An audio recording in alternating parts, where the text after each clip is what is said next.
Hello, welcome to the Awakening Report. I'm your host, Doug Hamp.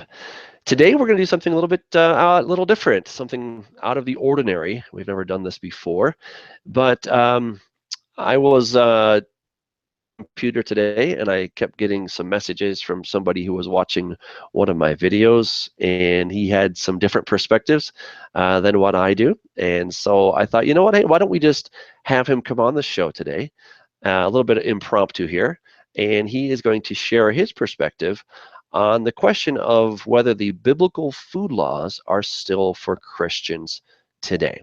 All right, so that is our topic, and we have John from Indiana, southern Indiana. His name is John Cook, and John is concerned that things like the prohibition, or telling people that they can no longer have pork, etc., any of those unclean foods, that is essentially an error of the Judaizers. This is something that we were going back and forth on in some of our texts today and just discussing this. And so we thought, you know what, why don't we just bring this out? Because this is a question that to a lot of people. And I get a lot of comments on some of my videos that I did concerning whether or not we Christians are now permitted to eat unclean animals. So I just want to welcome you, John. Thank you for coming on such short notice. And it's a real pleasure to have you with us. How you doing? Glad to be here. Hey, yeah, awesome. So, John, just really quick, just kind of tell us a little bit about yourself and what your concerns are, and then we're going to give the floor to you. You're going to take about 20 minutes and just kind of share your perspective. But before that, just kind of give us a little snapshot of who you are and what your passion is in this fight here. I really don't know how to describe myself. Just a normal, everyday guy is typically how I describe myself. I'm a Bible-believing person. I'm a person of faith. I have not pursued, becoming a pastor. I do not feel that is my calling. Some, that is their calling. Myself, I do not feel it is my calling. I've had many unusual things. I consider more of my calling to be a testifier. I don't know if that's a term used, but I have a lot of testimony and a lot of things. A witness, essentially. You're giving a witness. Yeah. Correct. Right. Fantastic. I have actually thought about, I'm by the Branham Tabernacle, and they have a college there close to me, William Branham. It's a ministry. I've thought about that, but I'm older, so it's just something that I said, no, I'm more deal with my family, try to help people when I can, especially people I see that are having issues, my friends, people that I don't know. This is a topic that I've chosen to speak to. I'll try to do my best to give you a good conversation over this.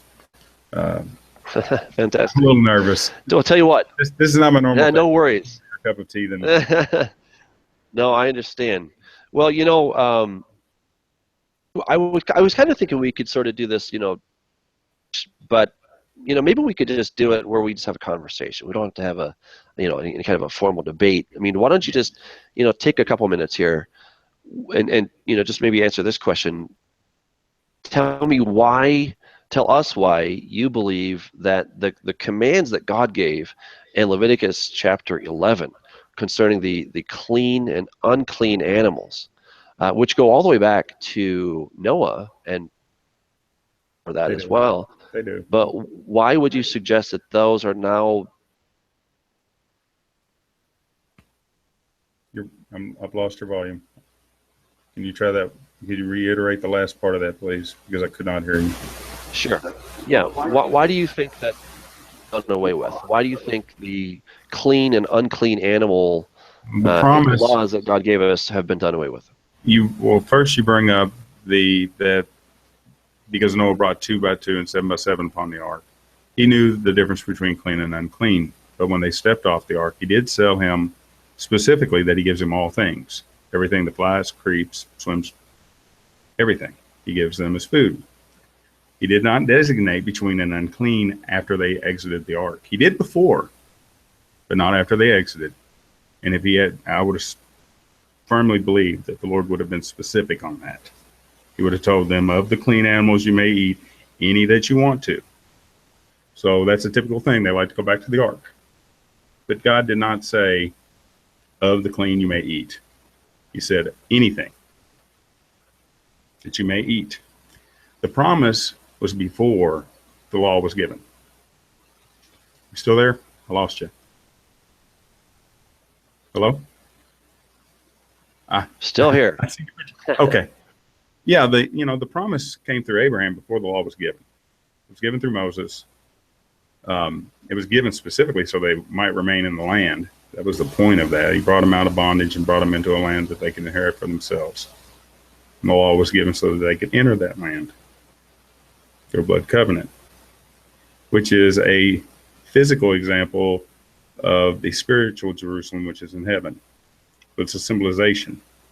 A lot of these things are prophesying to the Lord who is coming, that was given through the promise beforehand about the spiritual Jerusalem. So they're examples, as they describe it, a shadow. They say that it is passing away by a greater glory, which is to come. The Lord himself said, if you knew of these things, they testify of me. They're testifying about him, not vice versa. He's not testifying about them. They're testifying about him. Now, I'm jumping over, and let me find this. I'm sharing my screen, but I'm going to jump over to Acts here. Now, I'm sure you're familiar with Acts 15:24 here. Sure. Okay. Now, this is speaking to, new believers.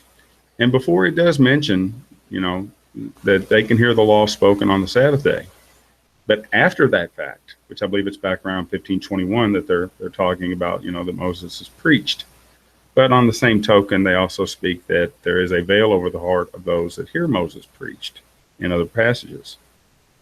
Here in this one, it says, for as much we have heard that certain went out from us, they have troubled you with words and subverted your souls. That's pretty strong wording there that, they're subverting souls, saying, you must be circumcised and keep the law, to whom we gave no such command.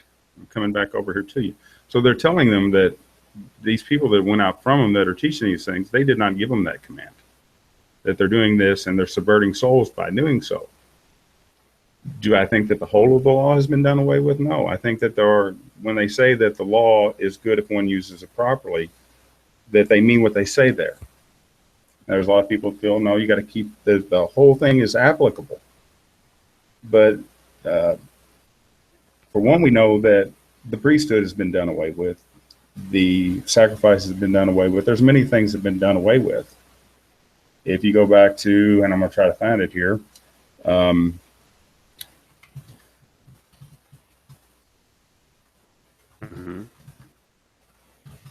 can pull this up. I wish I had all these pulled up before.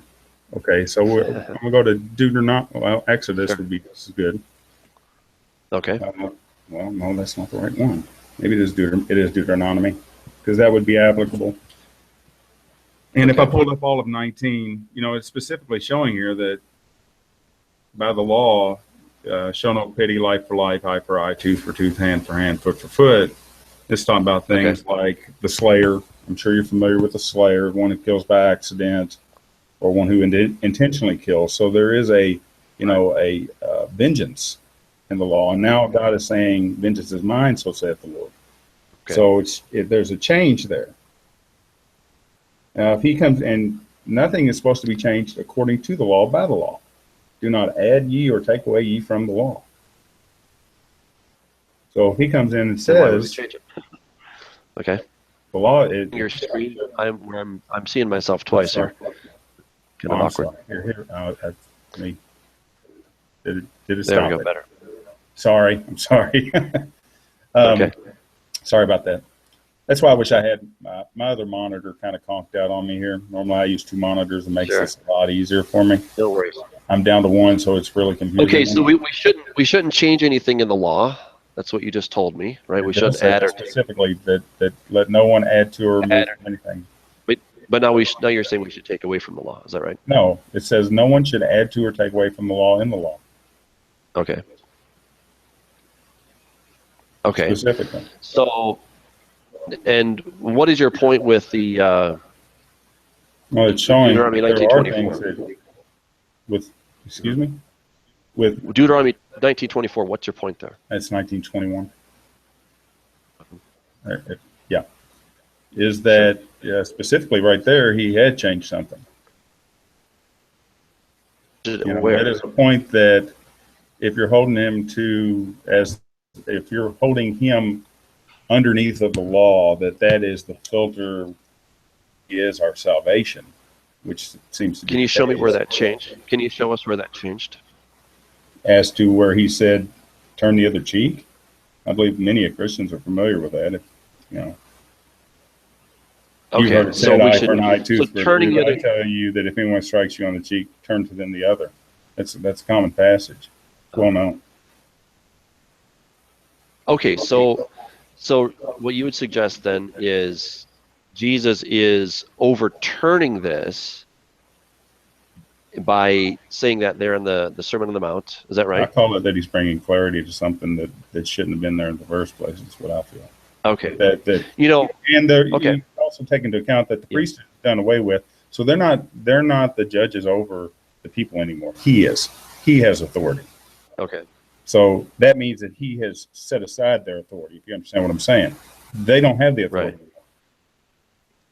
We have a new high priest. They're not the high priest anymore. He scorned them. So now the authority is given to him, and he's saying, do not do this. Why do you think God gave that law in the first place? Why the eye for an eye, tooth for tooth thing?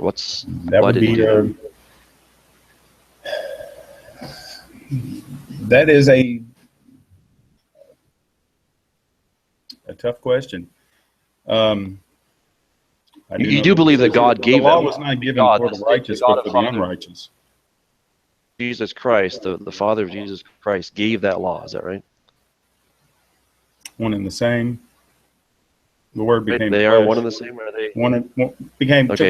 Took on the spirit of a servant. One and the same. Okay, so Trinity and all that stuff. We're talking about the same mission, same purpose, same words.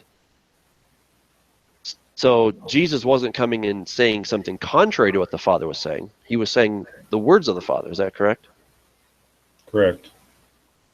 He gave the words in Deuteronomy 19. Is that also correct? It was entrusted through mediators to Moses. But Moses said on many occasions that the words that he got came directly from God. In fact, we even know that God himself spoke those words from Mount Sinai. Would you agree with that? Not in the law. You're talking about the Ten Commandments. I mean, no. You go from Exodus 20 to 24. I mean, that's all God speaking directly.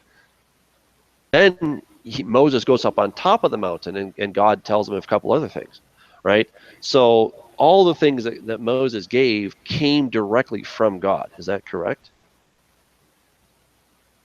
Or through mediators being angels, as it says.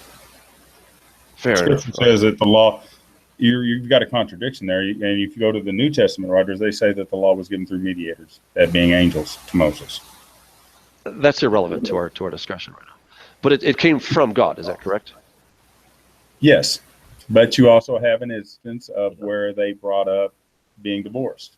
And he said that was given through the hardness of their hearts.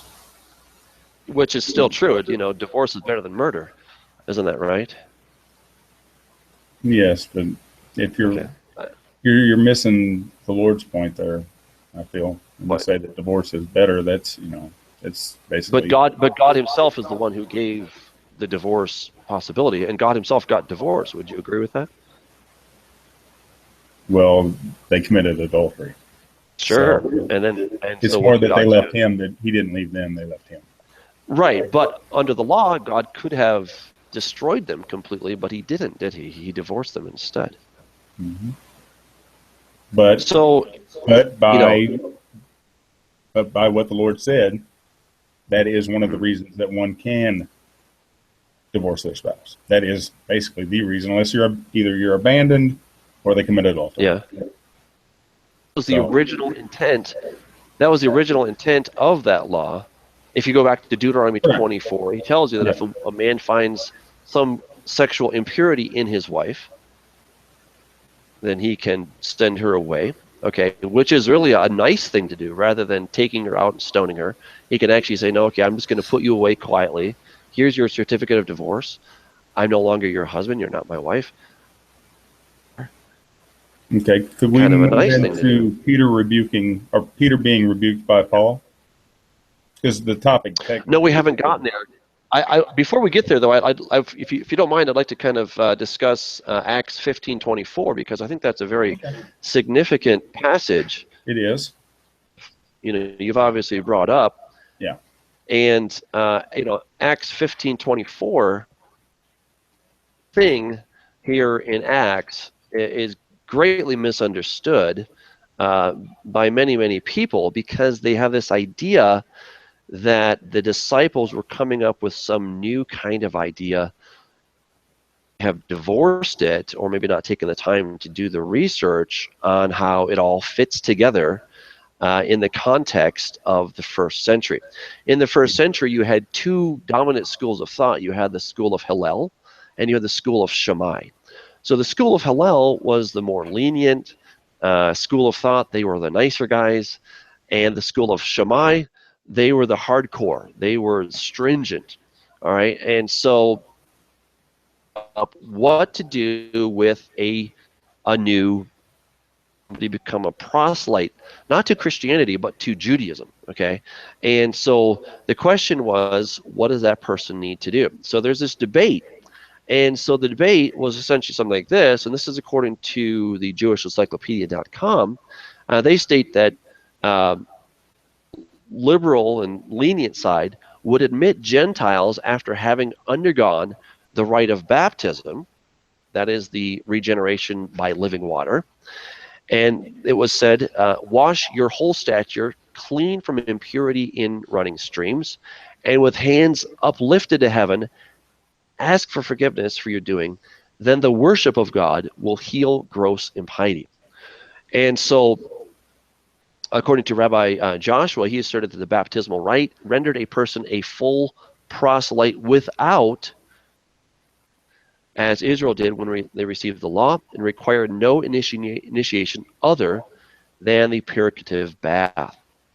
Or stringent school was saying, no, you have to take on the entire law. You have to be also, of course, circumcised. And once you have become a student of the law for about a year, you had to, obviously be circumcised as well, and then you could become a proselyte. But what we see in Acts chapter 15. Pardon? Where does it say anywhere that you have to be circumcised? I don't know if you were just listening, but I was explaining but I'm thinking of passage where it says that I understand that you're talking about something that right. So please listen. So the stringent school in Judaism was saying that a person had to be circumcised and to take on the entire law in order to become a proselyte. So what's happening is you have the disciples who are saying, no, we're not going to take that stringent position. We're going to take the more liberal and lenient position, which is that a person does not have to take on the entire Torah and become a master at all of this, and they don't have to become circumcised in order to become a proselyte. The only thing that was required was to be baptized, and of course they had to put away their paganism, and that's exactly what we have in Acts 15 with the Jerusalem Council. They're telling us, you had this group of Judeans that came, and they're saying you have to be circumcised or you cannot be saved. Take on the entire Torah or you cannot be saved. But no, that's not what they're saying. And then they go on to say, and in fact, that they gave them no such command, is what they go on to say, is that they never gave them that command. they are teaching these things that they gave them no command. Right, because I agree. I mean, you don't have to be circumcised in order to be saved. I've never said that. It also I've says never once said that. It also says and to keep the law, but I believe that there's more to that than just they're not. I don't believe that they're throwing out the whole of the law when they say No, that. of course they're not. They're not throwing out any of it, but you are making the suggestion that they are throwing out a significant portion. All right, and I mean, let's be honest about that. That is what you're doing. And if you go on here in Acts chapter 15, it says, but we write to them to abstain from things polluted by idols, from sexual immorality, from things strangled, and from blood. This is taken directly from Leviticus. All right, so this is the Mosaic law, if you want to call it that. It also goes back to the laws of Noah. Also, it matches many of the things that were given to Noah through the laws of Noah. Could you point some of those out for us? I'd have to look them up. I could bring them up, and that's you're asking me to filter through to something that's going to. Because I can't pull up exact verse, but I have read them, and I do know that there were laws. Yeah. That they're not called laws. They're things that Noah was told to abstain from. So I'm calling like eating blood, right? Okay. Let me ask you this, John. Do you think it's okay for a Christian to have blood sausage? We're told to abstain from it. So that's specifically in the New Testament. That we're told to abstain from blood. But on the same token, Paul says that nothing in itself is unclean if it is taken through thanks.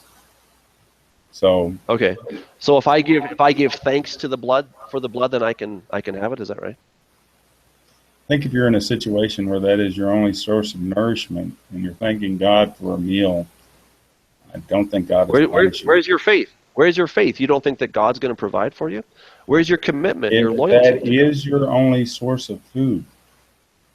But when would that ever be your only source of food? I mean, you're making a completely hypothetical situation to try to justify breaking the law. Why not just be and say, you know what, I'm going to do what God said. I'll let him worry about how he's going to feed me. They talk about these things in the matter of faith also. They talk about that if you're with a new believer and they're eating something that has been sacrificed to an idol, you in your faith know that all things are okay. So you would eat blood even though you have a specific... It might hurt their faith. But wait a second. We have a specific commandment all throughout the entire Bible, repeated in the New Testament, specifically given to the Gentiles, and yet you think that it would be okay to have blood. Just, if you were in a weird situation, you would go ahead and do that. Well, it's with the blood still in it. You're going to quote it. But is that what you're saying? You would eat blood? Okay, would you have, like, say, blood sausage? With the lifeblood still in it. Where does it say with the lifeblood still in it? Where does it say that? Hang on. What are you referring to now? I mean, specifically in Acts 15, which was given to the Gentiles, are these four things: to not eat things strangled and to stay away from blood. In certain situations, it might be okay if there's nothing else to eat. Genesis 9:4, but you must not eat the meat that has its lifeblood still in it. So I'm going back to Genesis 9:4. Do not eat meat that has the lifeblood still in it. That's one of the laws of Noah. It's back in Noah. Well, do not where are these other laws? The lifeblood still in it. Okay, and what about? And so the other law is to not murder, of course, right? All right. Where are these other laws that you're referring to? As in? To observe. When he's talking about the commandments, for instance, there are things that exclude people from heaven. It says, do you not know these will not inherit the kingdom of God? So they're giving us an exact example. And where do you think Paul got those? Inherit the kingdom of God. Where did Paul get those list of things that you're not supposed to do? Through his knowledge of make Christ, through using the law properly.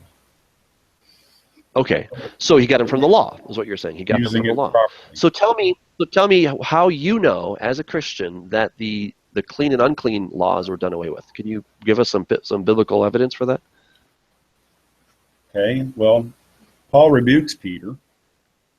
He tells him that you who have been eating with Gentiles, meaning that he has been eating with Gentiles in their home, eating Gentile foods, Well, you don't know that. No, wait a second. How do you know they're eating Gentile foods? Because You're another making an passage assumption there. says that if you go to an unbeliever's home, eat anything that is given to you without question of conscience. Means do not have a guilty conscience of what you eat when they offer it to you. Eat anything they sit before you. That's assuming it was offered to an idol, but you're not supposed to No, it eat does not pork. say idol. It says eat anything that is offered to you.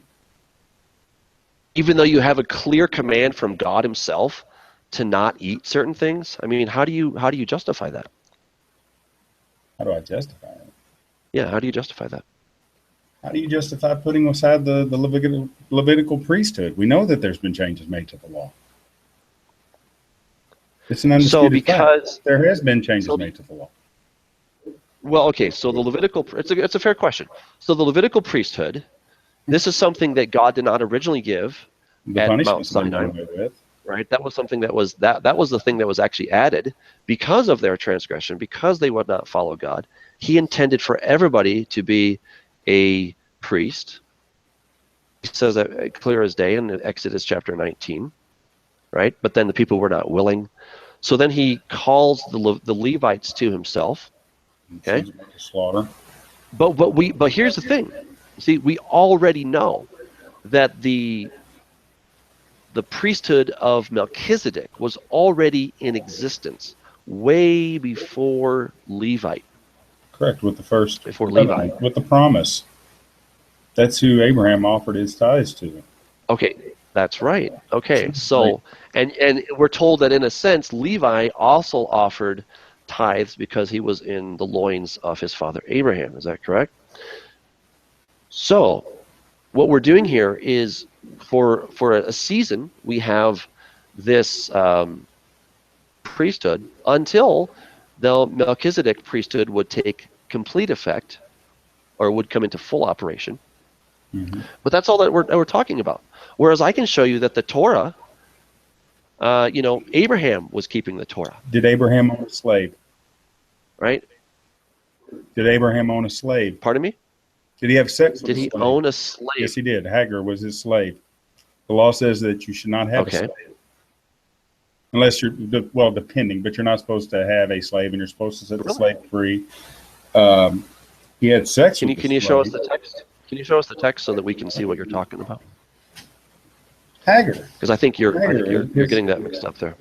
Okay, so you're saying Hagar was not a slave? Show us the text that you're talking about. Show us the commandment that you're talking about. Answer your question. Okay.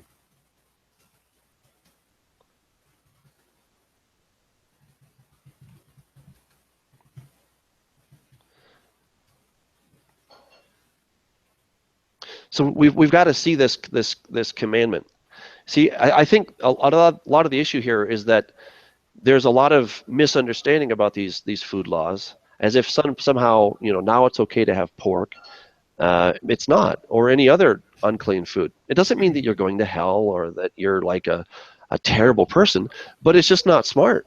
I mean, just like it's not smart to have illegal drugs because they mess with your brain. So too, the animals that God said are unclean, that are not fit for us to eat, they're just not considered food. And that's the reason Did David commit adultery? That we should not be eating those things.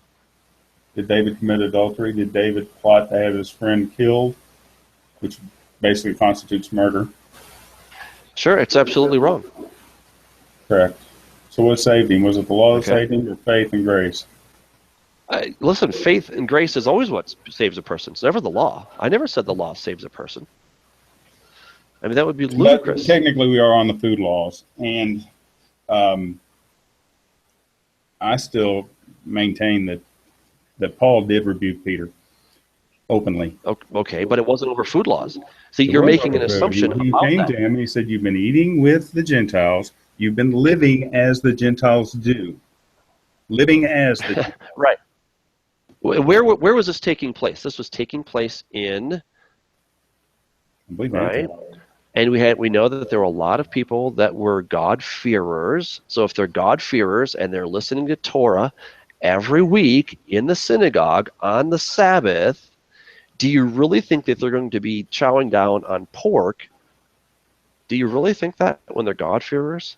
No, of course not. And the reason that God had to give Peter that incredibly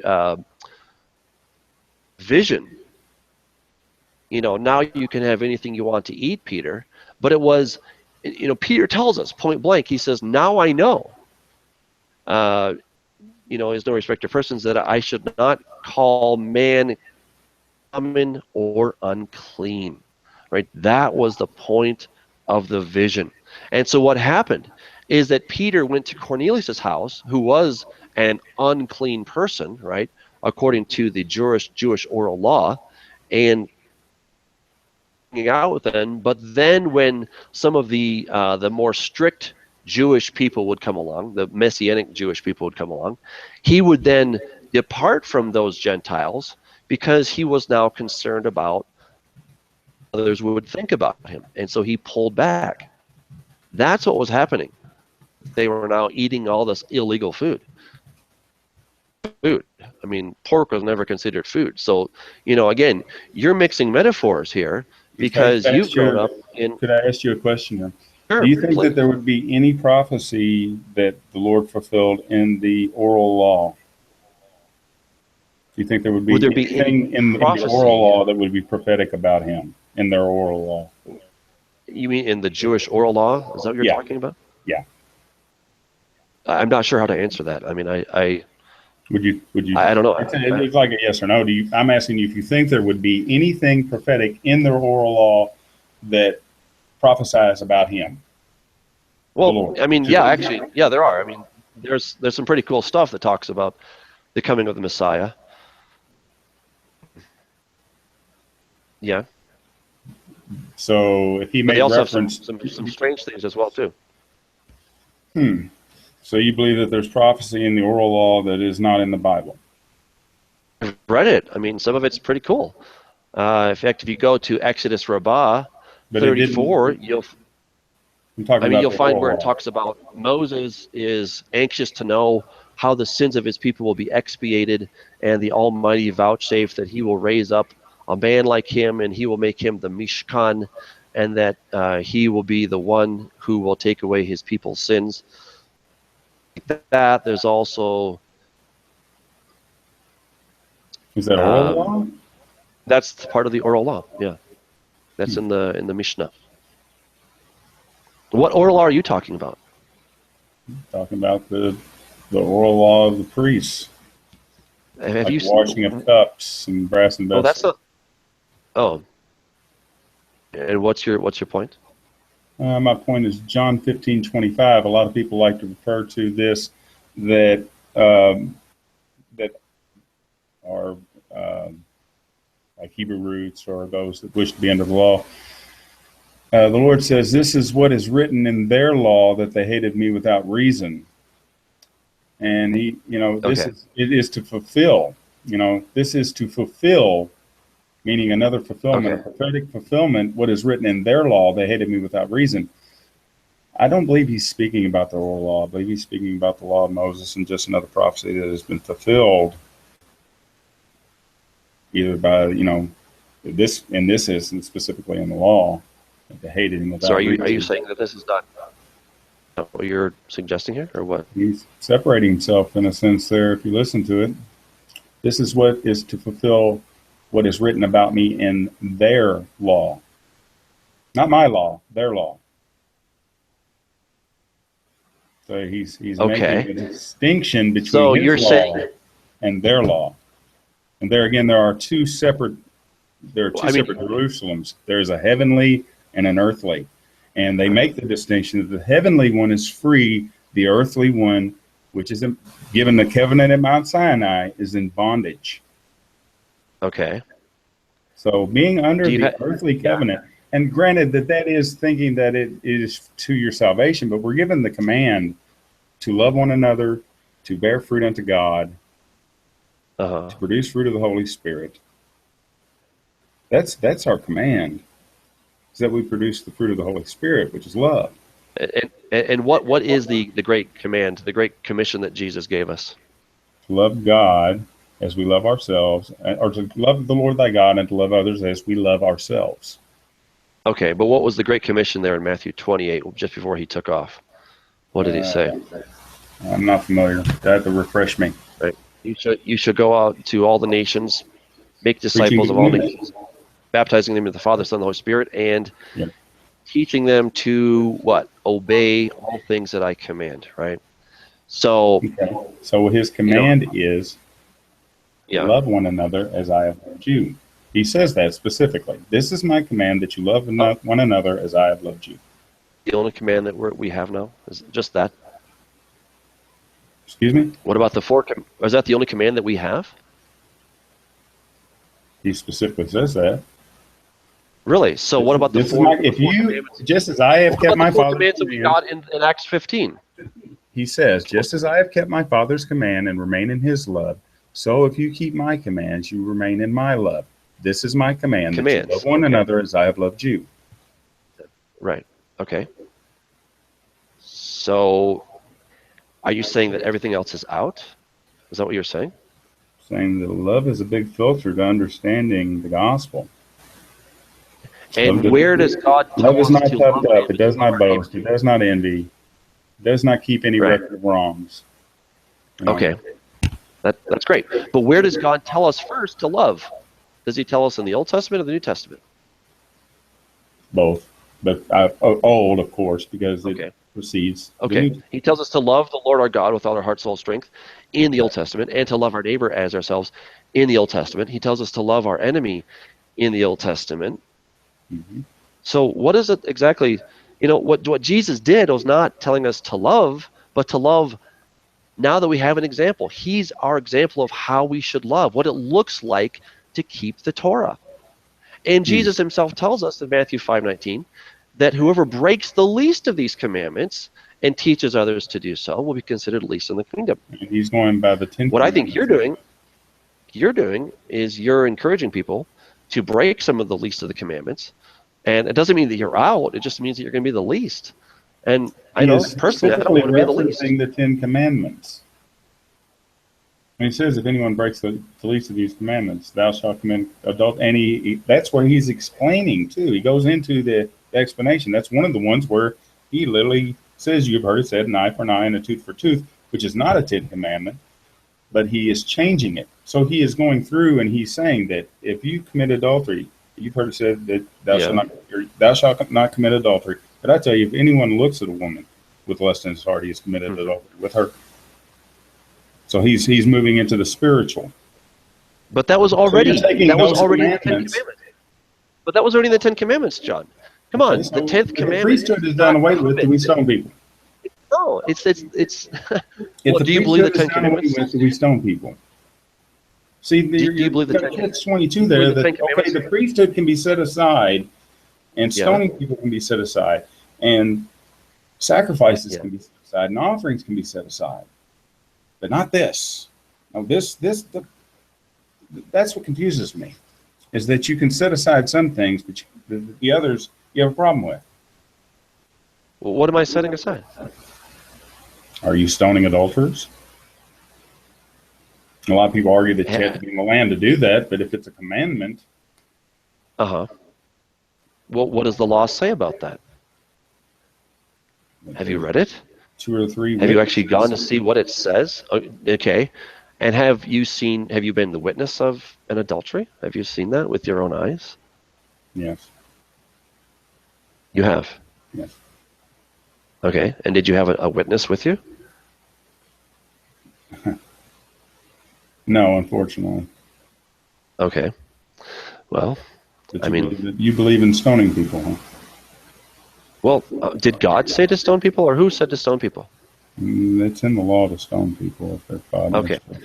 Well, I mean, yeah, that's always the favorite one to Did he stone the woman caught in adultery? Well, what did he do according to the law, John? What does the law say to do? Was the man there? Was he?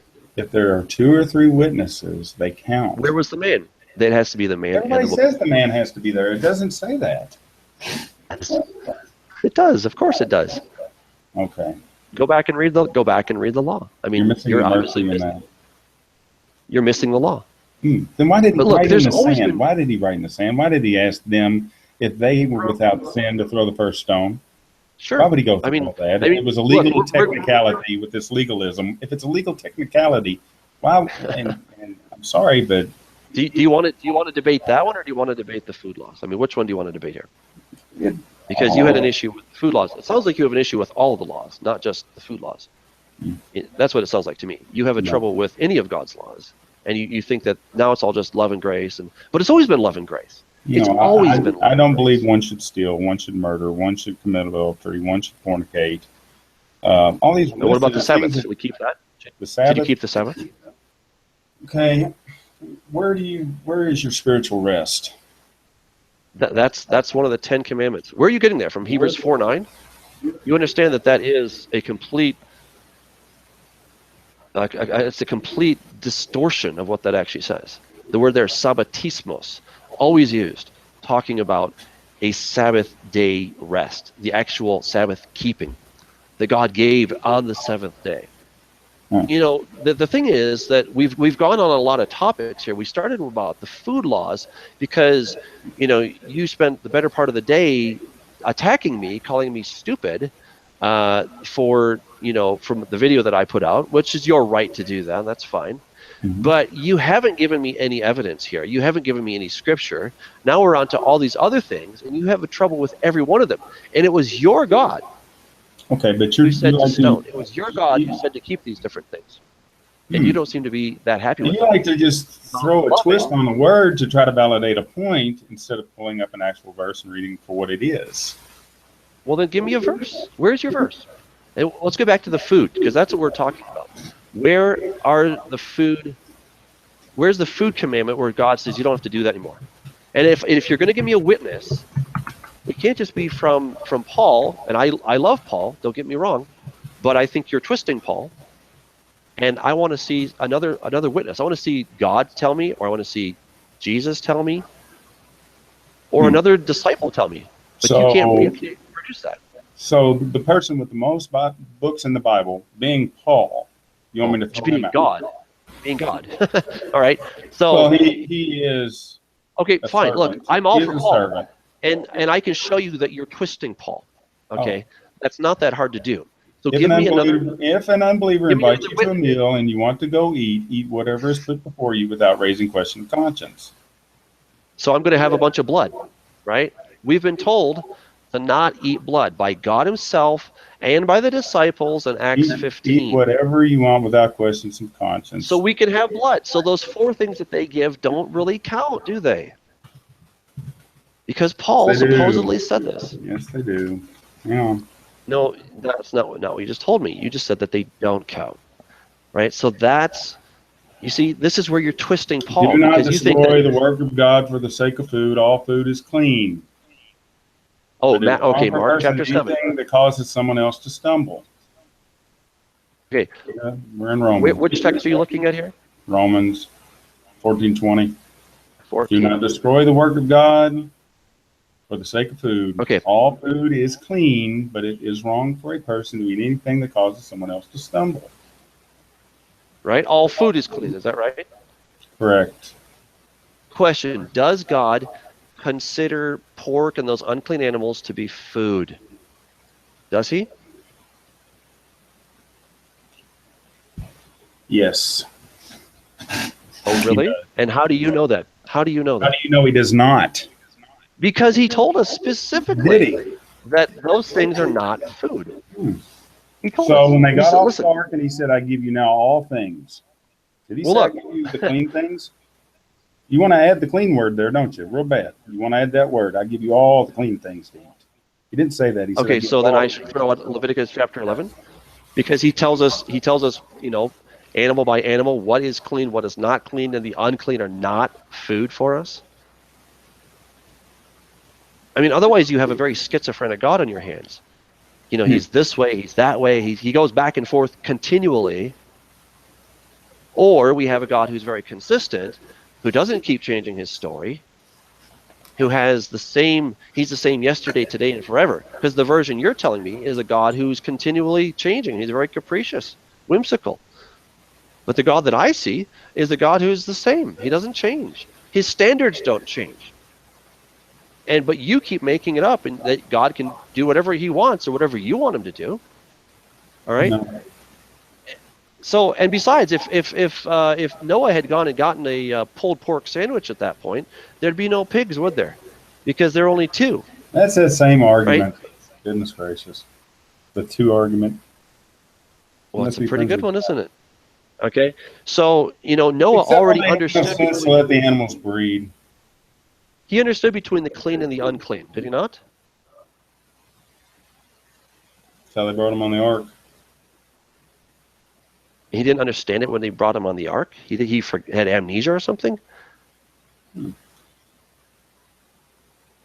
He suddenly forgot When he what are says, clean and what are unclean animals. All things. He's Yeah. not saying. He says, "I now give you all things." Okay. He's making it clear. All things. And he's also making it clear in All. Leviticus what is food and what is not food. All. You're adding that. You're adding that because of the way they were brought onto the ark. Well, so then let's go back to the blood. Can we eat blood? What? You like to argue this And point, do don't you really believe? No, I mean, All this food is is you clean. think you have one All verse. food is clean. Okay, and pig is not food. You get it? Pig is not food. So says the Lord God. So says God. That's who we need to listen to, is God. Not The man, law not we are tradition. dead to. So says the law that we are dead to. Oh, so all those things we're dead to now. I'm dead to the law. I'm crucified through him. I'm dead to the law. Okay, so Like a woman. what did God nail to the cross? Was it the Torah? Is that what he nailed to the cross? If you die, Yeah. is your wife, if you have a wife, is she still married to you? Or is she free to marry another? She's free. Correct. So you have no more control over her whatsoever, do you? The covenant's done. No, that's You're right. released You're right. from it.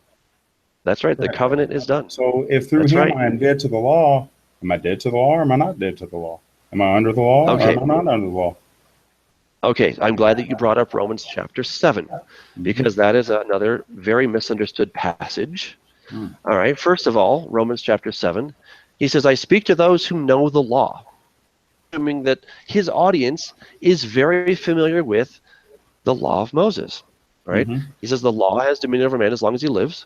For the woman who has a husband is bound by the law to her husband as long as he lives, but if the husband dies, she's released from the law of her husband.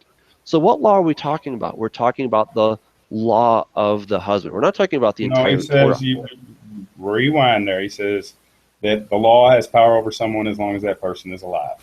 Then he makes the example about a woman and a husband. First, he's saying those that know the law know that the law only has the power over a person as long as that person is alive. When they're dead, it does not have power over them anymore. Right. And he's getting this from Deuteronomy 24. All right, because then he's assuming that people know the law, and most Christians don't. They don't know where this is coming from, what he's even alluding to. He's talking about Deuteronomy 24.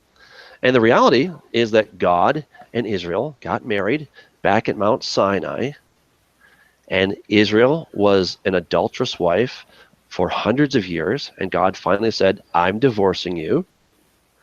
Okay? And that was that. He sent her away out of his house, and she was without any hope in the world, could never come back into fellowship or covenant with God. And the only way is for God himself to die. That's the only way for her to be released from the law of her husband. That's it.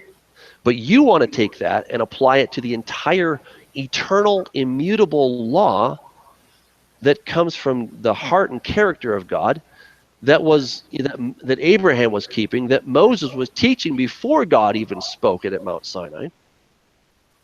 You see, that's really the issue here, is that you don't understand the difference between the Old Covenant and the New Covenant. You think it's all about some set of laws, when the Old Covenant is it's the first marriage contract, and the new one is the new marriage contract. That's why he says, behold, the days are coming when I'll make a new covenant with the house of Israel and the house of Judah.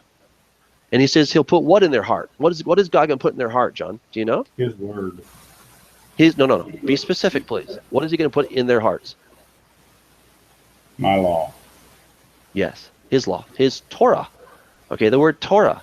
We find that all the way back in the Torah is the first 5 books. If you're It would be nomos if you're speaking of the law, the Mosaic law. Okay, well, it's the same. It's the same law. We have Genesis chapter 26, where it says that Abraham kept my statutes, my commandments, and my decrees, and my Torah. Okay, it's the same exact word. He didn't have the law. He had like. Well, what did he have then?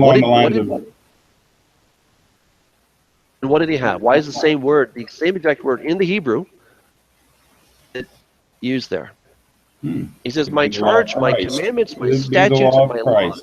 It'd be the law of Christ, because clearly he didn't have the law. Okay, I agree. It's the law of Christ. Because the law of Christ is the same thing that the Father gave.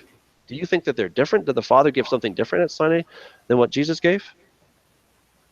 One is yes to bring or no? about death. The other is to impart life. I see there's a distinction there. So the one is to bring about death. Is that what you're saying? Correct. That the Torah that God gave was to bring about death? Because that's not what God says. God says it brings about life. It's just the opposite of what you're telling us. Okay. And in fact, God even says this in Malachi chapter 2.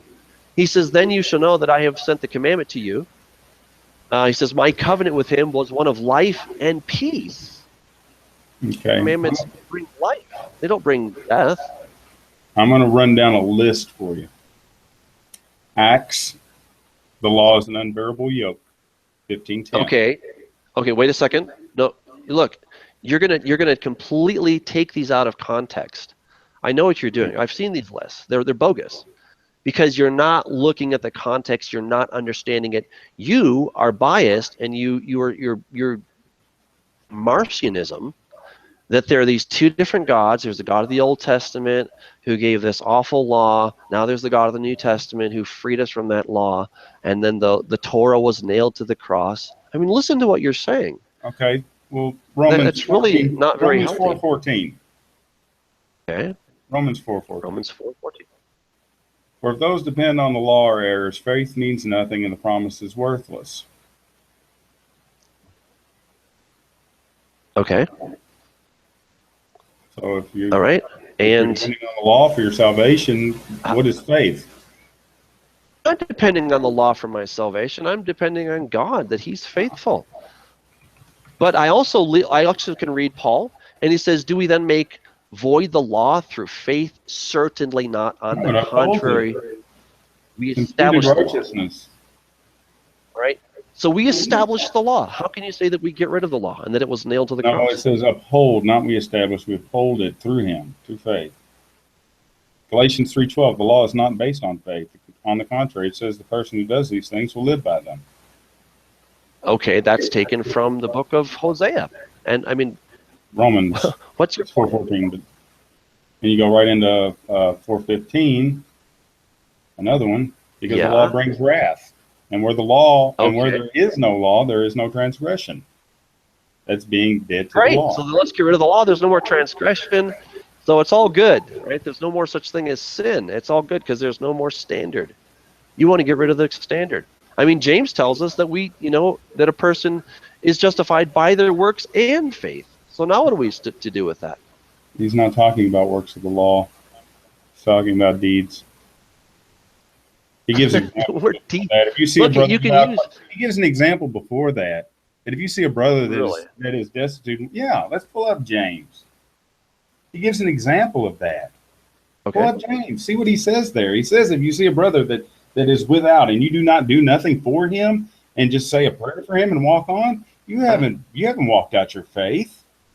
Okay, which the law tells us. Actually, he's showing you what your works are. I agree. The law tells us to take care of those people. Correct. I agree. But what he's telling us is already in the commandments that God gave. Oh. I mean, there's nothing. I don't know why you hate the law of God. Why do you hate the law of God when God is the one who told us? Law where it says pray for your neighbor. What are good things? Or pray for your enemy, rather. Pardon? Show me a law where it says to pray for your enemy. Pray for those that hate you. Show me that law. Well, okay. Well, that's where Jesus told us. Yes. Show me that law. Okay. Sure. I would be glad to. Pray One for second. Let me just pull it. It is in Exodus 23, verse 5. He says, if you meet your enemies, ox or his donkey going astray, you shall surely bring it back to him again. No. Pray for If you those see the that donkey of one who persecute you. hates you, Pray for those well, that persecute you. and what do you think an enemy is? If you meet your enemy's ox, Right. your enemy is a guy who persecutes you, right? He hates you. He wants to kill you, perhaps. Okay? And if you see the donkey of one who hates you lying under its burden, and you would refrain from helping it, you shall surely help him with it. I mean, it's right there. You shall not pervert the judgment of your poor in his dispute. I mean, it's all right there. See, you don't know the law. You're arguing against something, and you're making yourself judge over the law, which James says not to do. You're making yourself the judge over the law. Is carrying your burden on the Sabbath against the law?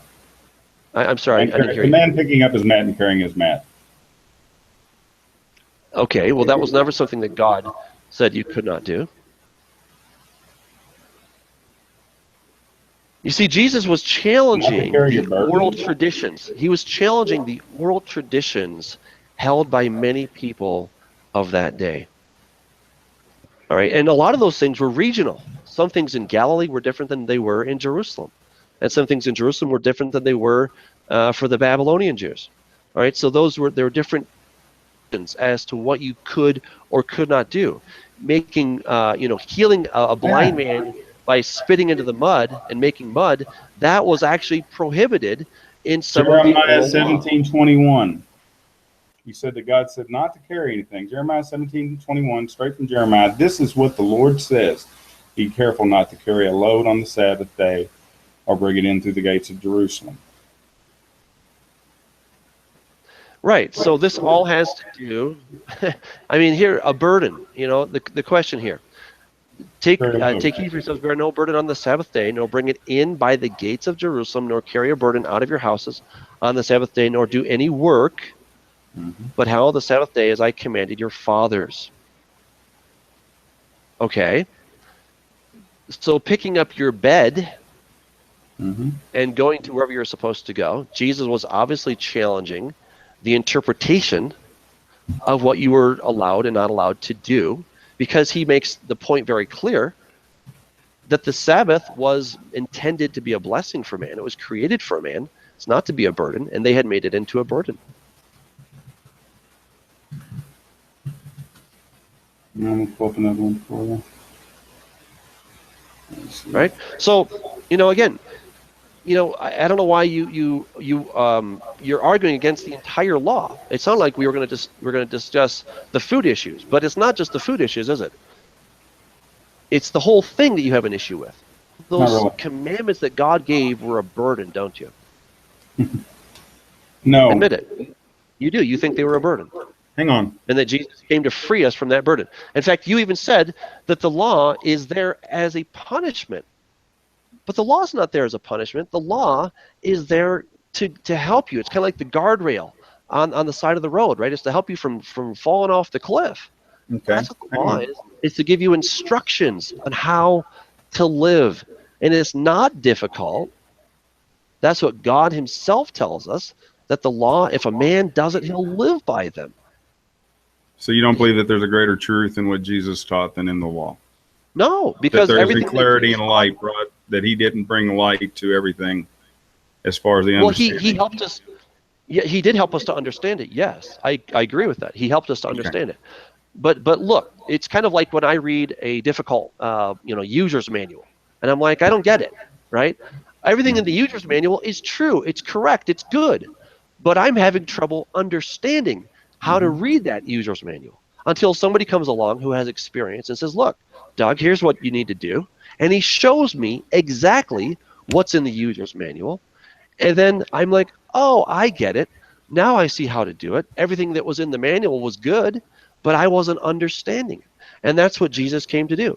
He came to help us to understand what is in the manual and what it looks like to live out the manual. But to suggest that Jesus raised the bar and he gave us, all these higher laws and stuff, it's not true. Actually, a chapter. I want to take you to a chapter of Leviticus 5. which is not to the Okay. priest. It is not a Levitical law. It is in Leviticus. Okay. It says, and if a soul sin and hear the voice of swearing, and it is witness whether he have known of it or not to utter it, he shall bear his iniquity. It says here, if a soul touch any unclean thing, whether it be the carcass of an unclean beast, or the carcass of unclean cattle, or carcass of unclean creeping thing, or it be hidden from him, or also shall be unclean or guilty. If he touch the uncleanness of a man, whatsoever uncleanness it be that the man shall be defiled with all, it says, or with, and it be hid from him, and he knoweth of it, then he shall be guilty. Okay. If we scroll down here, it says, I'm scrolling from up around, verse 2 or 3 down to, says that, and it shall be when he shall be guilty of these things that he shall confess that he hath sinned in that thing. Okay. And he shall bring his trespass offering, sin offering, unto the Lord for the sin which has been sinned, a female from the flock, a lamb, a kid of the goats, concerning said sin. Okay, this is Leviticus 5. So it specifically says human uncleanness. Okay.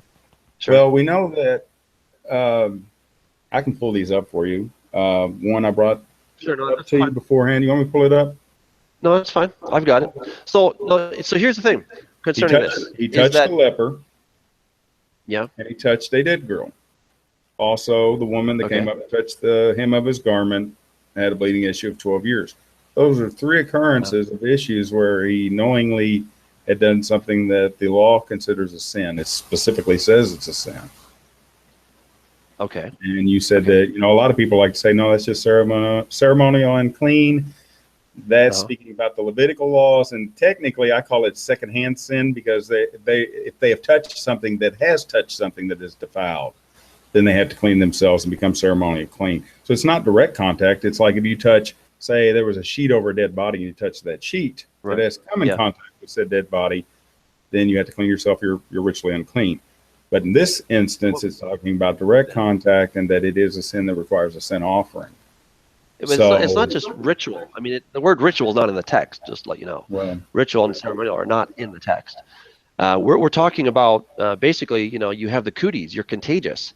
And we all know that if I touch, a flow of blood from somebody. Sin more than one time, it says sin. It says sin, bring the sin offering, has sinned, is a sin. So it specifically says sin. Not cooties. It says sin, transgress. It uses the word transgress and sin quite a few times in Leviticus 5. Okay. So I guess we have the 3 accounts, the 3 identical accounts in the 3 books of the New Testament about Jesus with the leper, that he comes to him and he says, if you would you make me clean? And it says, quote, reaching out his hand and touching him, he says, I am willing, be thou clean. So he reaches out and touches him, as it says per the text, in exact accordance in all 3 books. Some verses, some accounts vary between book to book, like the when the multitude was fed. There's a different account of the amount of how many were there, for example. But in these 3 particular versions of this in the 3 different books, I believe Mark, Luke, and maybe Matthew, don't hold me to that. I haven't memorized them, but there are 3 separate accounts of the same story in the 3 books. Okay. I would assume that's correct because I don't see them being in John. So let me answer this for you. Let me answer this, okay? Because first of all, if what you're suggesting, if Jesus has broken a commandment, correct, in trouble. Okay, but really, it's again, we do not, as modern day Gentiles, we have a very poor understanding of what it means to be clean or unclean. It does not. It's certainly not a moral. We've got Leviticus 5 to tell us that that's a sin.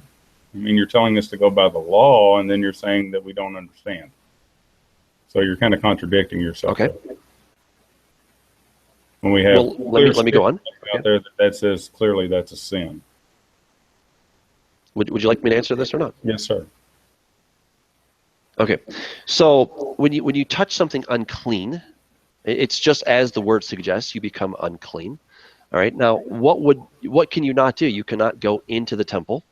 right? That's one thing you cannot do. You cannot go into the very presence of God, right? So these are things that you're not allowed to do in a case of being unclean. Just like a woman when she gives birth or she has her monthly period, she's unclean, all right? It doesn't mean that she's done something wrong. She gives birth, she's separated for 33 days. Okay, very good. That's fantastic. So, right. So because there's a flow of blood. And just like, with today, when if somebody has a flow of blood or, there's blood, what do? We put on plastic gloves, rubber gloves, so that we don't become contaminated. And then, of course, we wash ourselves because we know that there are germs that are going around. And those germs cannot be taken into certain situations, into a holy place. Okay, so what does a doctor or a surgeon do before he goes into the operating room? He washes and he washes and he washes and he washes to get rid of all of the uncleanness so that he does not contaminate what is in, or the person that is in that operating room. And then when he comes out, what does he do? He washes and he washes and he washes. And all of his garments are unclean. You're talking about washing, though, and it specifically says that a sin offering has to be presented. Okay. I mean, again, let's go on here, because in the text, like second on the list from being either exiled or stoned. I mean, that's third down on the list. When you have something that is sin offering, the most egregious being that you'd be put to death, the second being that you'd be exiled, and then the third would be a sin offering. Wait a second. I mean, no, you're mixing under punishment of the law. Those are punishments of the law, are they not? No, you're completely mixing things here. No, I'm not. You're just assuming that anything goes and that you can just be stoned for any old sin. That's not true. There are sins that lead to death, and there's sins that are don't. Punishments, that there are levels to the punishments under the law. But this is not a punishment. The worst of which is being stoned or put to death. The second would be being exiled, and then under that would be things. But for certain things, I mean, some things, and having to give an offering. But for certain things, you would never be exiled. You'd never be stoned. For telling a lie, you would never be. I didn't say that everything applied to that. I'm saying but that you're making levels of the punishment. The levels of the punishment under it. Okay, but see the word atonement. To make atonement for something. First of all, it's not to make it morally perfect. It's to make a covering, right? So there's so many of these English terms that are misunderstood because we need to go back to the original language. I mean, the word het, it means to miss the mark. Okay, that there's something that's out of whack. There's something that's out of right relationship.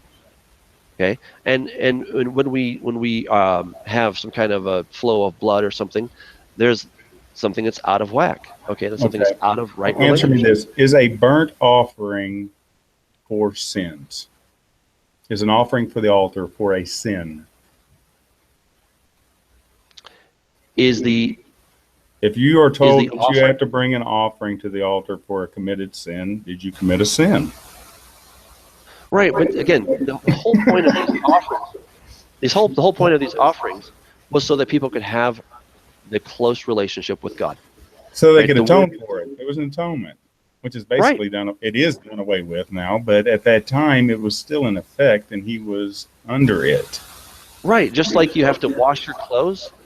Sometimes we would, burn clothes because they're too much contaminated. Okay, but you're totally jumping away from the whole fact. I'm not jumping. I'm not. I'm not jumping away from it, and I'm not ignoring your question.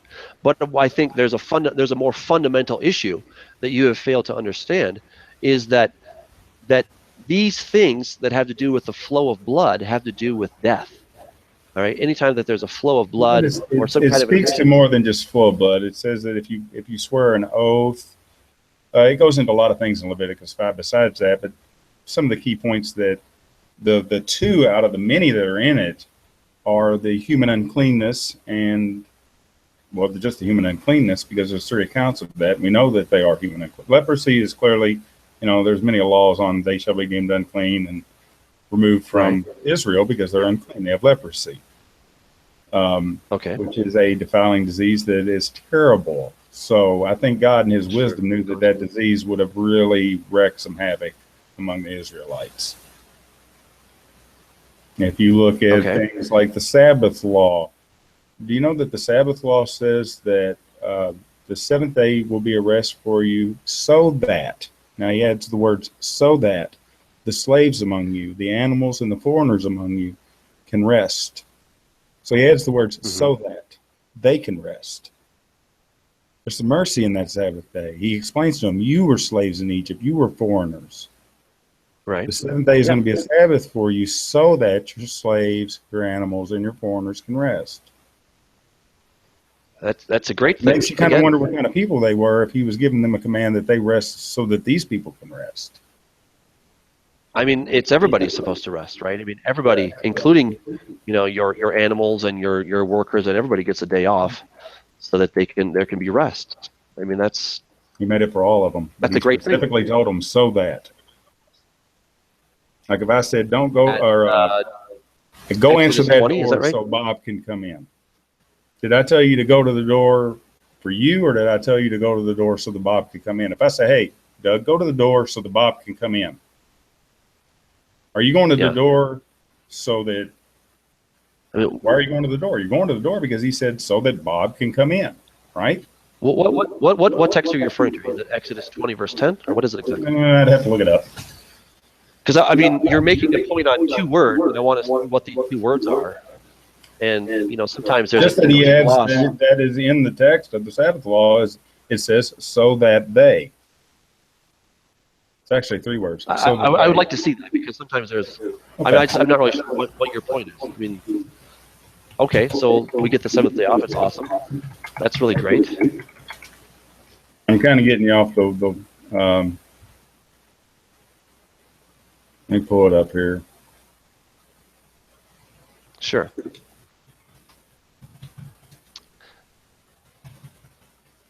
So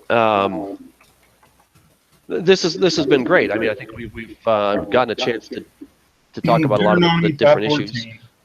I look for a lot of Deuteronomy 5. If you act like I'm preaching against God's law, I'm not. I look for the mercy and grace in it. Very much so. Okay. I believe that a lot of his example was mercy and grace when he speaks about the Good Samaritan. A lot of his teachings and examples and parables are about mercy and grace. I mean, that is a lot of the context of what he's teaching. And, of course, he wants you to walk uprightly and be a good, just person. But there's also mercy and grace in it. Right. So if you go to Deuteronomy 5:14, this is, you shall not commit adultery. That's what I have in Deuteronomy. I'm sorry. There you go. Deuteronomy 5:14, it says, but the 7th day is a Sabbath to the Lord your God. On it you shall do no work. Neither you nor your son or daughter, nor your male or female servant, nor your ox, nor your donkey, or any of your animals, nor any of the foreigners residing in your towns, so that your male and female servants may rest as you do.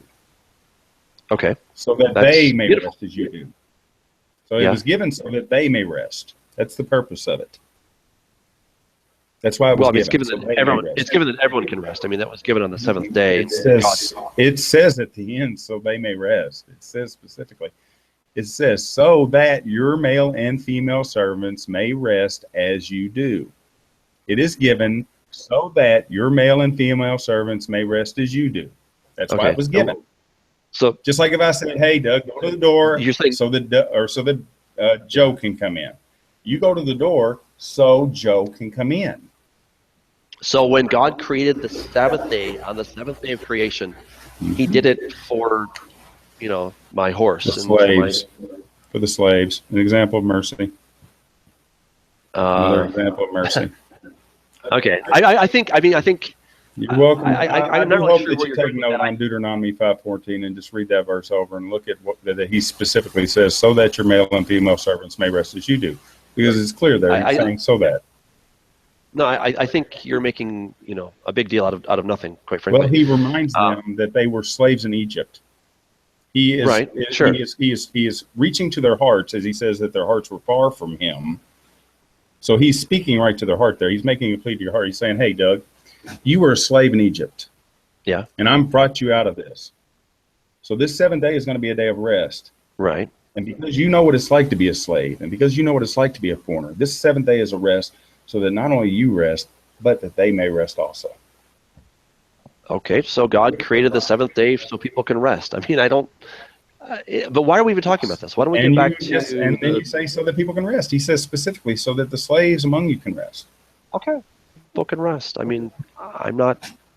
I don't think I have an issue with that. I'm not quite sure where you want to go with that, but it's more speaking to the grace. Even the Lord himself told him, he said that my Father seeketh mercy. If you knew what this meant, he's speaking back to Hosea in that passage.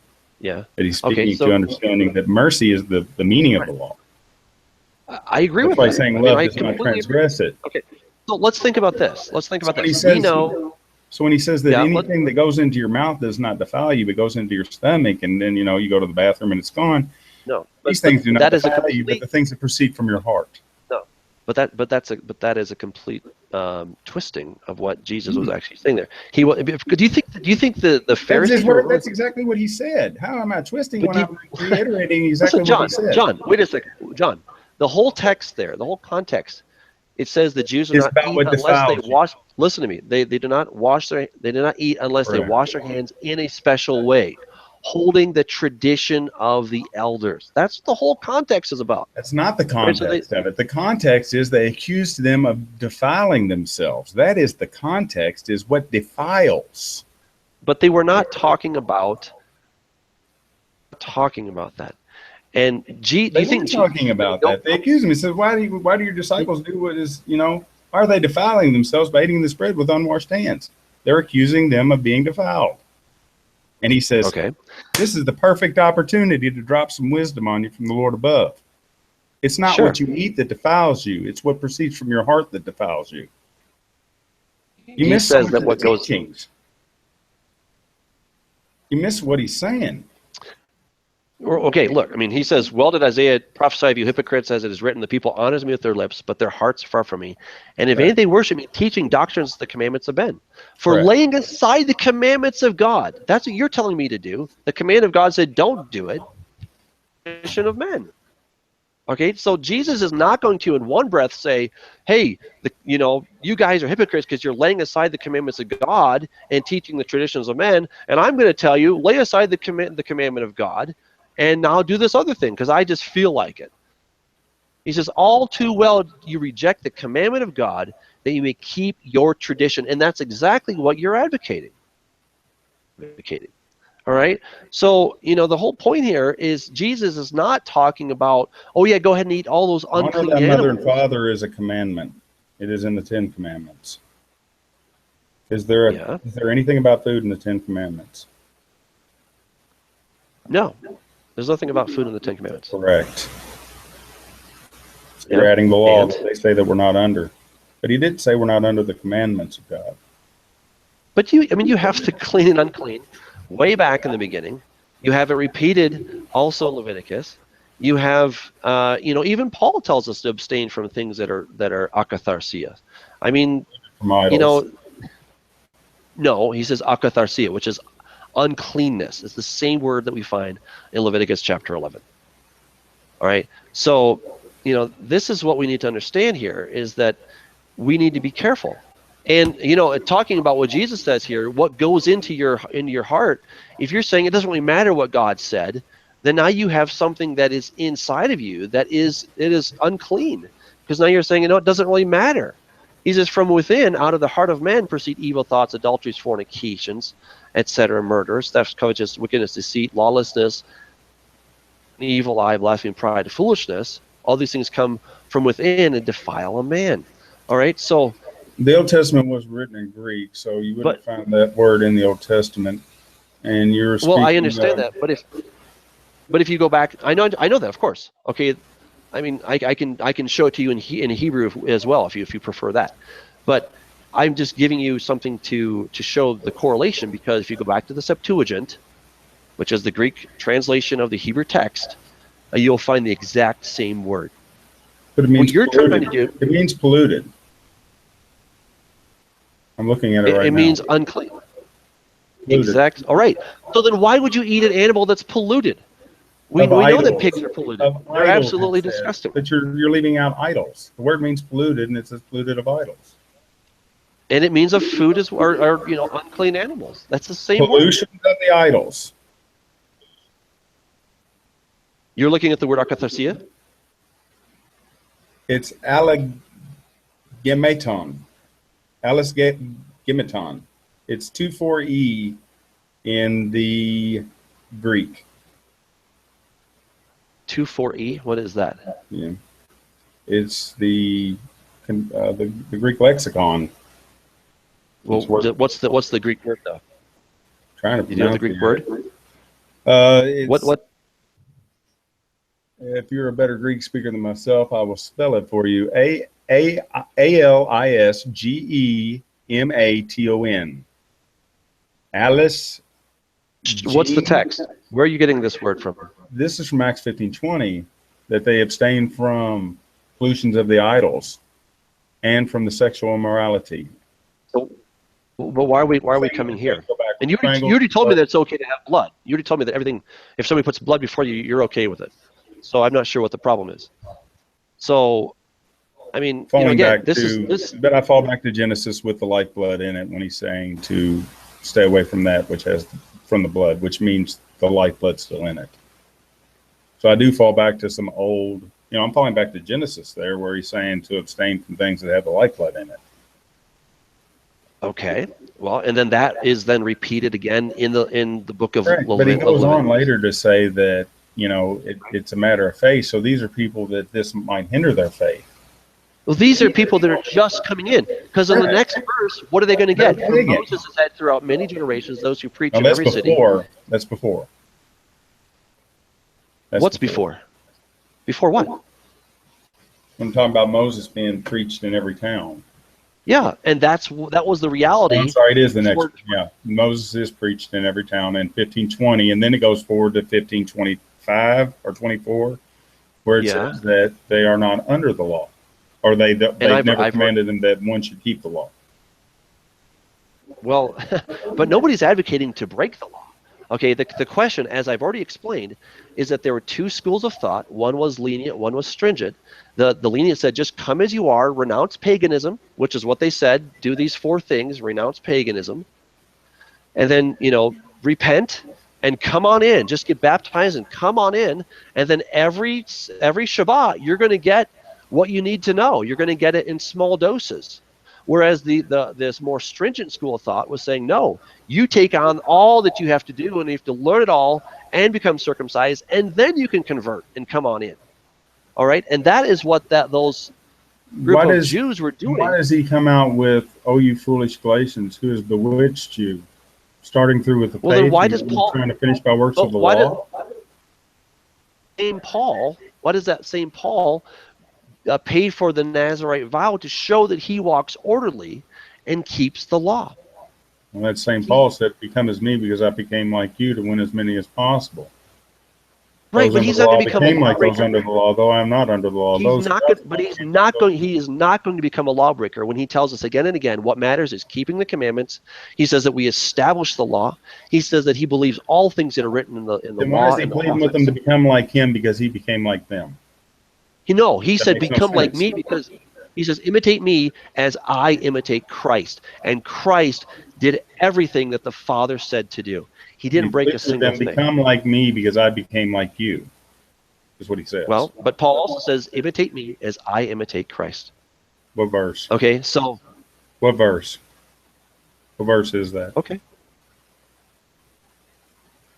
So he tells us he says to imitate. Let me just pull it up here. He said it's in 1 Corinthians 4:16. That's the one he says to imitate. 1 Corinthians 11, excuse me. So imitate me just as I also imitate Christ. Okay, so I mean that's what we're supposed to do. 11 what? 16? I'm supposed to imitate Christ. Which? All right, 1 Corinthians 11. Verse 1. Which verse? Imitate me just as I also imitate Christ. Be ye followers of me, even as I also am of Christ. So he's saying, be followers of me, even as I am of Christ. Now praise you, my brethren, that you remember me in all things. Keep the ordinances I delivered them to you. So he's saying, keep the ordinances as I delivered them to you. Well, but he's not. But he has no authority, zero authority, to change one thing that God gave. He's not going to give something different. If he did, he would be a false prophet, and he'd be worthy of being stoned. But he didn't. He says, "Keep the commandments." Keeping the commandments is what matters. He says that in 1 Corinthians chapter 7. Keep the commandments. He says, "Establish the law." Right? We don't get rid of the law. I mean, are you How was Paul advocating to get rid of the persecuting the law? Christians? Why Are was you Paul advocating? persecuting? Why was Paul persecuting? Because he was zealous for the traditions of his fathers, for the oral law. He was not doing it in accordance with what God said in the written law. Galatians That's 3, why. verse 2. This only would I have learned of you, receive ye by the Spirit, or by works of the law, or by hearing of the faith? Are ye so foolish, having begun in the Spirit, are ye now made perfect by the flesh? Have I suffered so many things in vain, if it be in vain? He therefore that ministereth to you the John, let me Spirit ask and you worketh something. miracles among you, hath he done it by works John, of the law, or by hearing of faith? Okay, I mean, I can quote James as well. You know, he tells us that we need to keep works as well. Okay, so what we do is we do the things that God said. That we're not saved by those. I completely agree with you. I agree with Paul that we're not saved by doing things. We're saved because of faith. It was accounted to Abraham by his faith, right? So I agree with that. I completely agree with that. I'm not trying to work my way to heaven. I'm not trying to do that. I love God's grace. I count on God's grace. Okay, But now that there I'm goes in, another one of my am I points. going to? Things But have been set I'm not going aside. to use it as a license to sin. I'm not going to use it as a license to sin. You call it sinning, I but want to do the things that God said because the things that God told me to do are good for me. They're healthy. They lead to blessing. They lead to prosperity. They lead to so joy and to peace. the law says eye for an eye and tooth for tooth. Do we eye for an I've eye, already tooth explained for that to tooth, or do we turn the other cheek? Okay. Well, let's go back. Let's go back. I mean, you're not getting this here. You didn't answer So if it's a law that is not applicable or not. Is it a law that's applicable still? it is up. Of course it is. But listen, I mean, again, you're taking a soundbite. So You're not understanding you're the taking the law. You're taking that part of the law over what the Lord said to do. The commandment, this commandment that I give you, you've heard it said to an eye for an eye and a tooth for tooth, but I tell you to turn the other cheek. So you're picking the law above what the Lord told you. No, wait. Okay, so then you tell me: is Jesus telling us to ditch what the Father said? He's giving a new command. So he is telling us to break what God said. Is that what you're saying? He's telling you not to do that. Correct.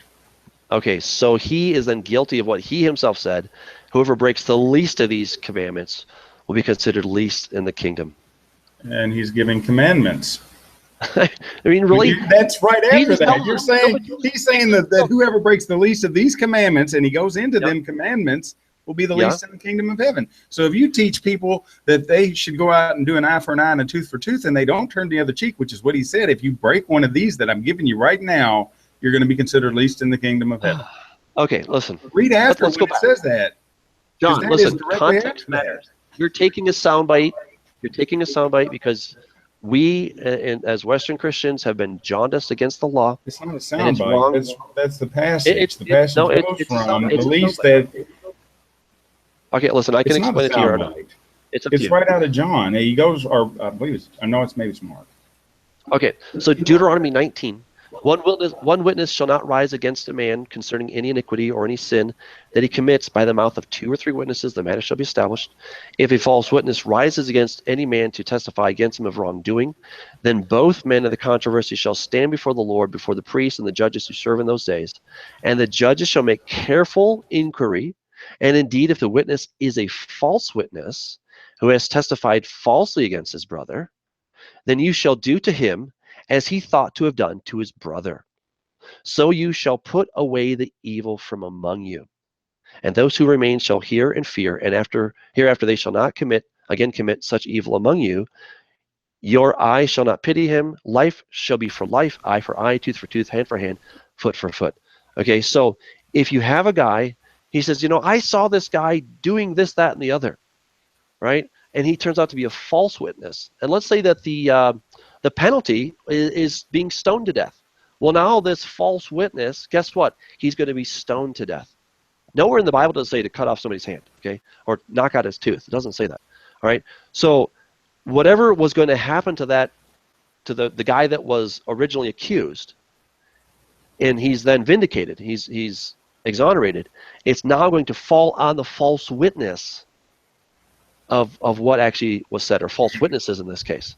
So again, you're taking a soundbite. So what was happening in Jesus' day is this had been truncated. Now you have this saying, hey, an eye for an eye and a tooth for a tooth, right? They were already taking this out of context.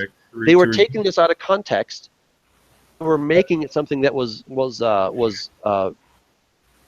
very cruel and not was the intent of what God said. And Jesus is now reminding them, showing them what is the whole point. It's not just about getting retribution. It's about justice, and it's about witnesses. Can I go into Matthew 5 here? Sure. Okay, so it says, I'm going to go through all of Matthew 5 almost. Seeing the multitude, he went up onto the mountain. He said, blessed are the poor in spirit, for theirs is the kingdom of heaven. Blessed are they that mourn, they shall be comforted. Blessed are the meek, for they shall inherit the earth. Blessed are they which do hunger and thirst after righteousness, for they shall be filled. Blessed are the merciful, for they shall obtain mercy. Blessed are the pure of heart, for they shall see God. Something I've done. These are all in the Hebrew Bible. Okay. Now he says here, he says, I say unto you, till heaven and earth pass away, not one jot or tittle will in any ways pass away from the law till all be fulfilled, which was on the cross. Wait. No, you cannot say that. Okay. Nothing. Was one on the resurrection was the victory. He said it is fulfilled. It is done. Look at till heaven and earth pass away. That's an idiom. No, this is ridiculous. That's an idiom. Oh, but come on. Well, it means like never, basically. Okay, never. Through the eye of a needle is another idiom. He used idioms. Okay, so all the things that Jesus was teaching do not apply to me. The entire Sermon on the Mount does not apply to you and I. Because it was all done away with the cross. Hang on. Okay. Now it says here, for I say unto you that except your righteousness I exceed the righteousness of the scribes and Pharisees, ye shall no wise enter the kingdom of heaven. You have heard it said, you have heard that it was said of them of old time, thou shalt not kill, but whoever shall kill shall be in danger of the judgment. But I say unto you that whosoever is angry with his brother and shall be in danger of the judgment. And whosoever say to his brother, Raka. So he's elaborating on these things. Okay. And then he goes on. But these things are already in the text. They're already in the Hebrew Bible. Right? Yes, but the one that is there, let me find it here. There's nothing. Okay.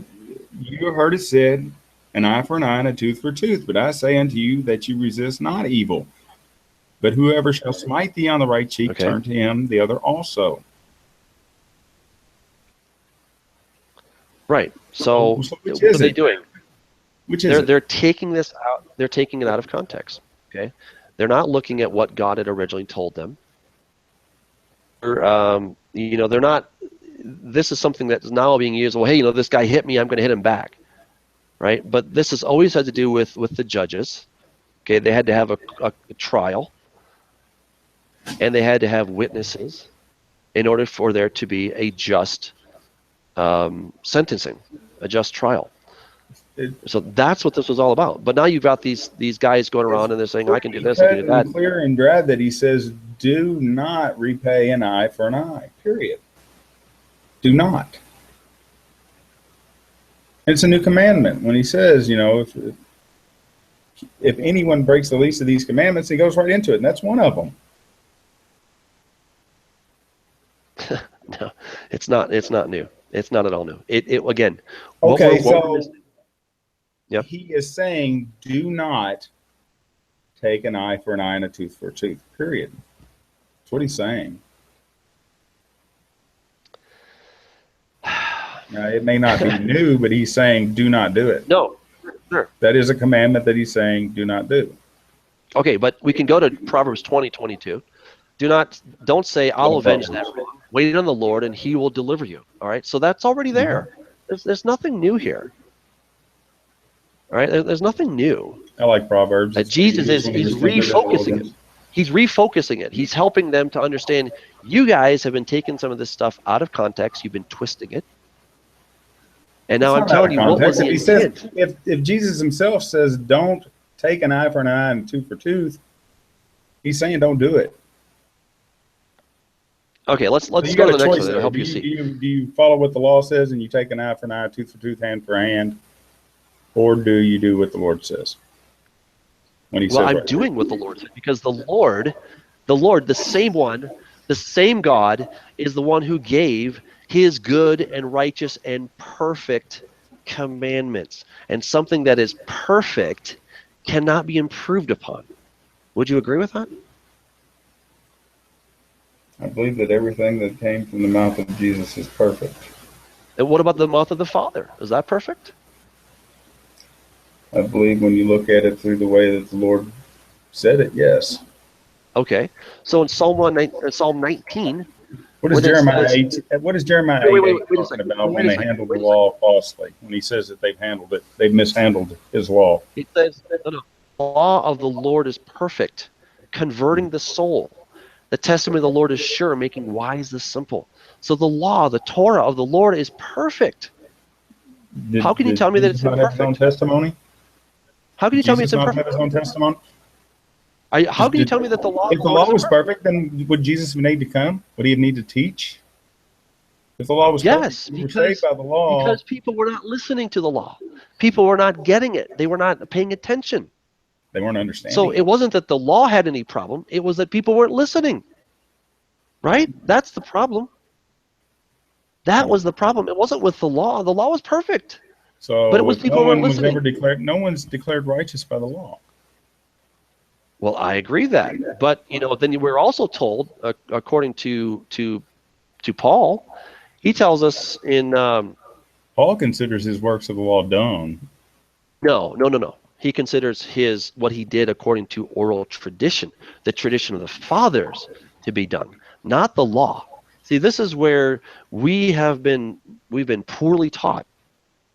This is where we've been poorly taught because Paul himself, okay, and for most people, you sound like that as well, that Paul, you can go no higher than Paul.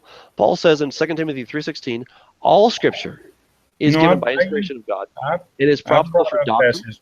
for reproof, for correction, for instruction in righteousness. Right? But you told me that the law is only there to serve as punishment. But that's not Correct. true. All are condemned. There's always a penalty. Look, again, Paul himself said that whatever a man sows, he will reap. God is not mocked. What a man sows, he Correct. will reap. Okay? And So he's God tells us, quoting the Lord there. The Lord also said that. of course he did. Everything that Paul said, he's quoting from the Lord. He's not getting new stuff. From He's the not getting a goodness of your download from God. heart. From the goodness of your heart, though. He says, from the goodness of your heart. Sure, I agree. It was never about a checklist. It's never about just, I did a bunch of stuff and now I'm all cool. It's always about having a relationship with God.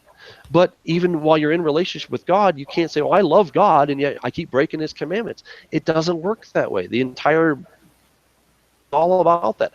How can you say you love your brother? How can you say you love the Lord if you break his commandments? If you say that you love him and you break his commandments, you're a liar.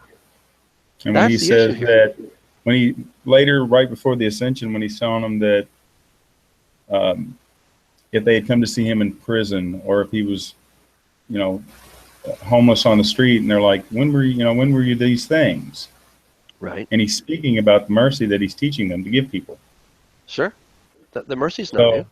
it's funny that he keeps reiterating this message of mercy. But God himself said mercy. And being a light. At Mount Sinai, he said that he is the gracious God, gracious and merciful, abounding in goodness and truth, forgiving sin, iniquity, transgression, and sin. He forgives these things. That's nothing new. That's why Jonah didn't want to go to Nineveh, because he knew that God is a gracious God.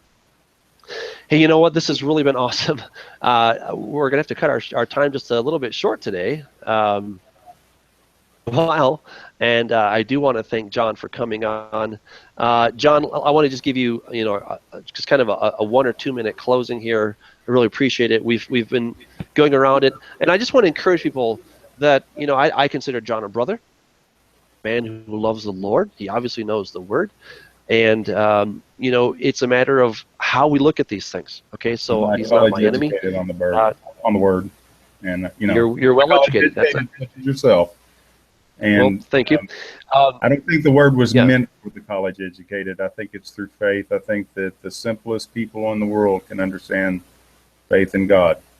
I don't think that you have to be Albert Einstein to understand faith.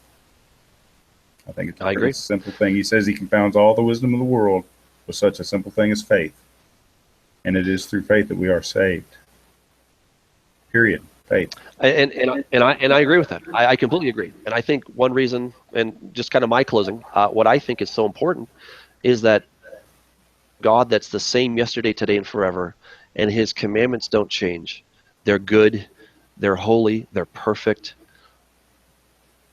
Doesn't have a different standard for different times for different people. It's the same standard. It's a good, righteous, pure, holy, wonderful standard that leads to life, blessing, prosperity, etc. When we follow those precepts, we enjoy those things. When we don't, basically, what a man sows, he reaps. So that's basically kind of our contention here. I think that staying away from unclean foods is what God would still have us do. Clearly John expressed his opinions that he thinks otherwise. And I lean more to Proverbs as if I'm yeah, reflecting on God's word. I like Proverbs. yeah, I'm in. Well, again, I just want to thank you. I want to thank everybody out there. And I think we would both agree to stay in the Word because that is what is going to open our eyes. The truth will set us free. And I want to thank everyone for joining us here on the Awakening Report. It was a fun time. Thank you, John, for coming on at short notice and for having this lively conversation. So until next week, everyone, God bless you.